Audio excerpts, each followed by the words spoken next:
This is Fort Defiance, a husband and wife folk duo based in Nashville, Tennessee. They have performed in over 40 states around the U.S., and here they are performing in a Jacksonville Beach, Florida neighborhood, where one local resident volunteered to open up his backyard.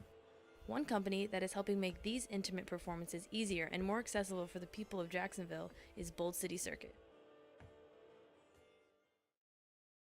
Pam and I and some friends have been hosting bands in our homes for years now, and this past summer we got together and we said, you know what, this is pretty cool, let's see if we can legitimize this. So basically what we do is we connect fans and artists together in people's living room.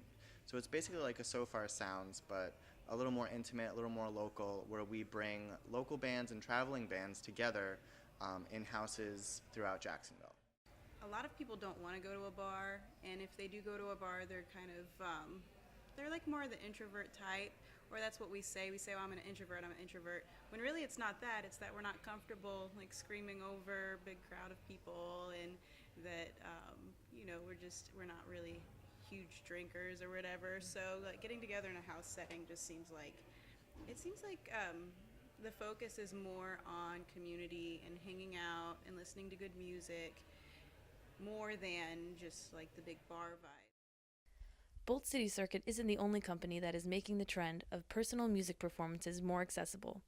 Notebook Sessions, Airbnb, and So Far are helping expand the experience to a larger crowd.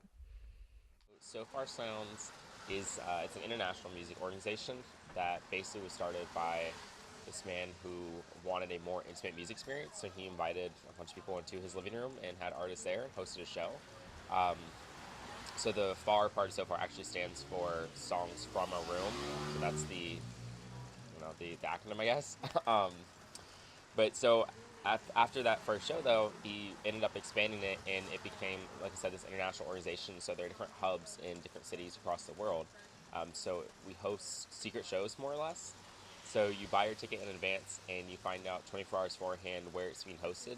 The venue is always somewhere pretty atypical. So we've had some of our shows in bookstores, in dojos, in houses.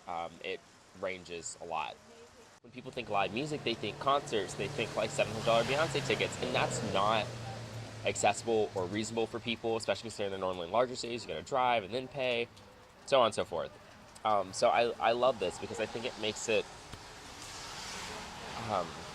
so that everybody can participate. It makes it so that you can get off work on a Monday at 5 and you don't have to drive 2 hours to a different city. You just go to a spot that you probably drive by every single day and go see artists that you probably walked by on the street and like never actually met, had no idea how talented they were, and then you can go home and still be in bed at a reasonable hour for work the next day. And I think that's music builds connections, music builds community, so we should put the music back at a community level.